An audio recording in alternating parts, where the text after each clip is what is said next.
Students, आज के इस क्लास में it means 12th class Bihar board examination 2026 के लिए उस लेसन के यानी कि इंडियन सिविलाइजेशन एंड कल्चर जो पहला लेसन है रेनबो का, उसके लेसन के पूर्ण समरी पढ़ा दिया गया है और उसके क्वेश्चन और आंसर पर डिस्कस करना है।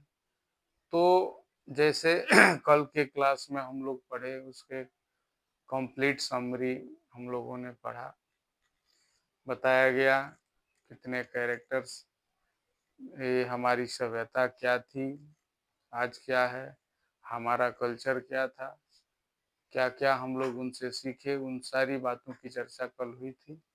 आज हम लोग डिस्कस करेंगे क्वेश्चन और आंसर पर। पहला हमारा क्वेश्चन है, शॉर्ट क्वेश्चन है कि what do you know about Mahatma Gandhi. आप महात्मा गांधी के बारे में क्या जानते हैं? जो ये लेसन है जिसको महात्मा गांधी ने लिखा है, तो ये पहला क्वेश्चन यही है कि what do you know about Mahatma Gandhi. सोचिए कितना बड़ा सवाल है और ऐसे महान व्यक्ति के बारे में ये कह रहा है जिन्हें everyone knows Mahatma Gandhi. It means Mahatma Gandhi was a great politician and a saint. He is popularly known as Father of Nation and called Bapu. He was one of the greatest leader of India. He sacrificed his life for the struggle of freedom. He united Indians to get our country free. It means Mahatma Gandhi एक बहुत बड़े संत थे, राजनेता थे और राजनीति के माहिर जानकार, महान व्यक्तित्व के धनी, और उन्होंने उनके निर्देशन में, उनके नेतृत्व में हमारा देश आजाद हुआ। तो पहला जो प्रश्न है कि what do you know about Mahatma Gandhi, means केवल महात्मा गांधी के बारे में ही बताना है कि महात्मा गांधी के बारे में आप क्या जानते हैं। एवरीवन नोज महात्मा गांधी, कि महात्मा गांधी कौन थे, क्या थे, उन्होंने क्या क्या किया। तो पहले प्रश्न से यही हमें पता चलता है कि वो क्या थे, एक महान राजनेता थे, राजनीतिज्ञ थे और एक फकीर थे, संत थे, जिनको हम लोग राष्ट्रपिता कहते हैं और बापू के नाम से भी हम लोग जानते हैं। ठीक है, तो छात्र पहला क्वेश्चन का आंसर यही हुआ जो मैंने बताया। दूसरा प्रश्न है what did Gandhi do, what did Gandhi do for the farmers in Bihar, यानी गांधी जी ने बिहार के किसानों के लिए क्या उन्होंने किया। दूसरा प्रश्न है तो गांधी जी ने बिहार के किसानों के लिए क्या किया। इस प्रश्न का उत्तर है कि Gandhi ji freed the farmers of Bihar from indigo slavery. Have you ever heard about indigo slavery? What is indigo slavery? What is indigo?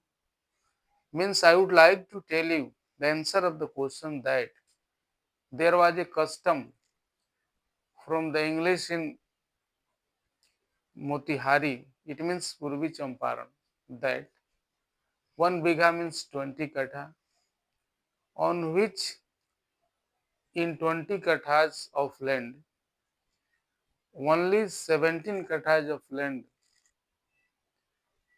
would be grown grain and the rest of 3 kathas were reserved for the Indigo productions. बात आ रही समझ में कि वहां अंग्रेजों ने पूर्वी चंपारण यानी मोतिहारी में अंग्रेजों ने 3 कठिया प्रथा लगा दिया था, यानी 1 बीघा में 20 कट्ठा जमीन होता है, तो 20 कट्ठा में 17 कट्ठा में ही अपन उगाएंगे और 3 कट्ठा जो जमीन होगा उस पर आप नील की खेती करेंगे। उनकी बहुत बड़ी आगे की सोच यह थी, और ये हम लोग जान लें कि जिस भूमि पर, जिस जमीन पर लगातार 5 से 10 साल तक अगर नील की खेती हो जाए तो वह जमीन जो हमारा फर्टाइल जो भूमि है, उपजाऊ जो भूमि है, वो 5 से 10 साल में बिल्कुल फ्यूटाइल हो जाएगा।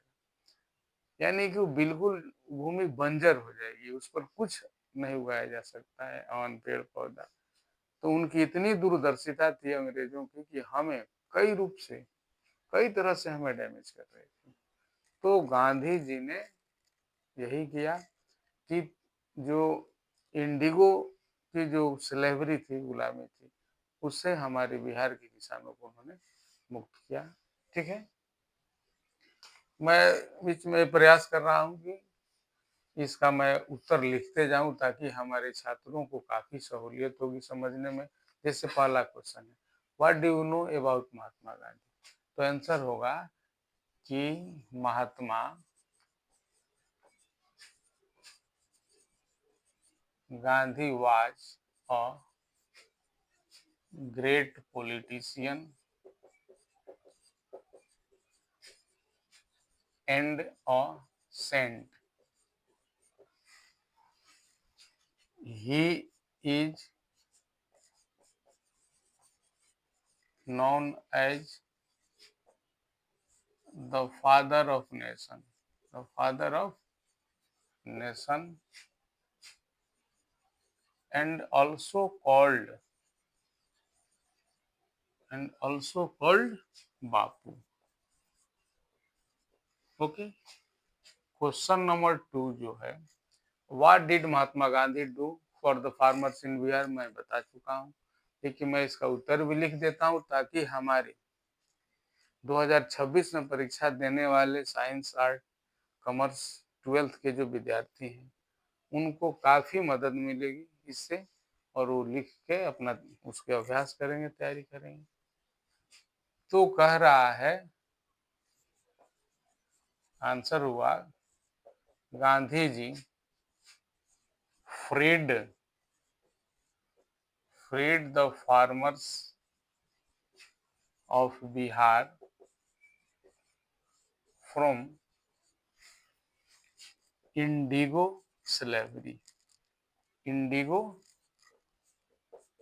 स्लेवरी इट मीन्स अत्याचार इतना बढ़ गया था कि राजकुमार शुक्ल के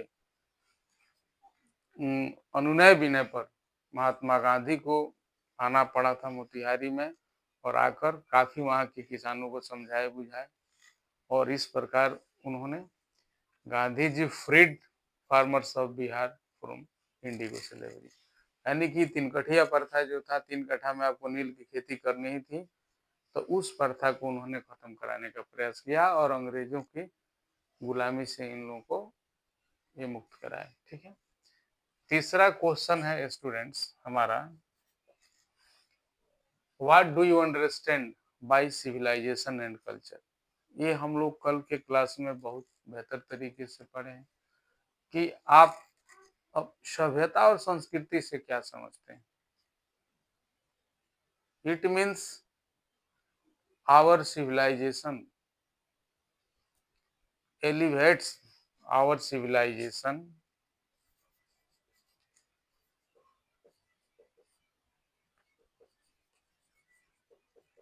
our civilization elevates the morality and culture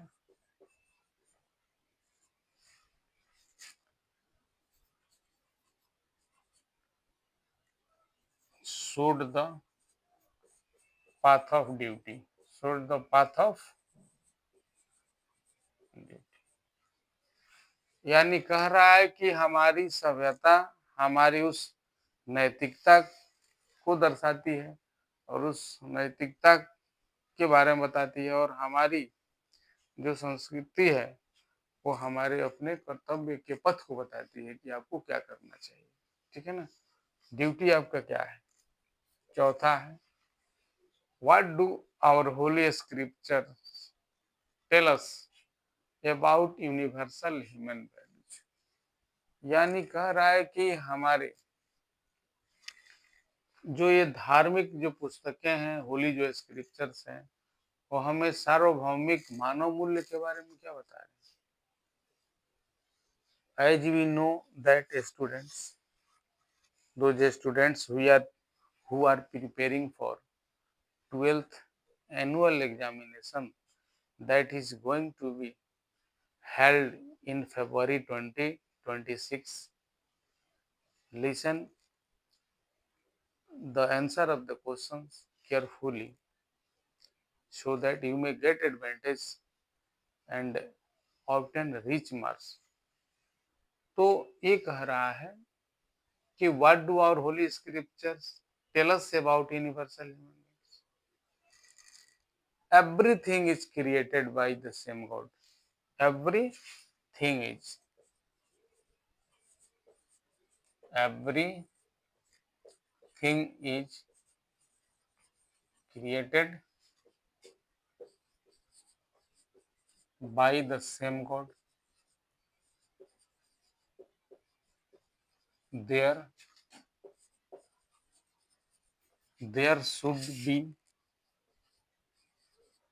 no distinctions, no distinction. There is no distinction between human being. इस प्रकार स्टूडेंट से हम लोग समझने का हम लोग समझेंगे कि इस मानव मूल्य में, सार्वभौमिक मानव मूल्य, जो भी हमारी धार्मिक पुस्तकें हैं, ये सब कुछ इस धरती पर जितना चीज आप देख रहे हैं, ये सब ईश्वर के द्वारा ही बनाया गया है, ईश्वर के द्वारा सृजित किया गया है। तो इसमें किसी तरह का एक से दूसरे मानव के बीच किसी तरह का कोई भेदभाव नहीं है, कोई डिस्टिंक्शन नहीं है, कोई डिस्क्रिमिनेशन नहीं। इसलिए स्टूडेंट्स, हम लोग इस 4 जो क्वेश्चन है, जो शॉर्ट क्वेश्चन है, इसके बारे में हम लोग जान लिए। ये 2-2 नंबर का आता है परीक्षा में, तो इसको हम लोग तैयारी अच्छा से कर लेंगे तो 8 नंबर आपका रखा हुआ है। इसको बहुत आसानी से आप लोग ला सकते हैं, प्राप्त कर सकते हैं। ठीक है स्टूडेंट्स, तो आप समझे और आप इसकी तैयारी अच्छा से कीजिए, रिवीजन कीजिए और अच्छा अंक के आप भागीदार होंगे, आपको अंक बहुत अच्छा आएगा। ओके।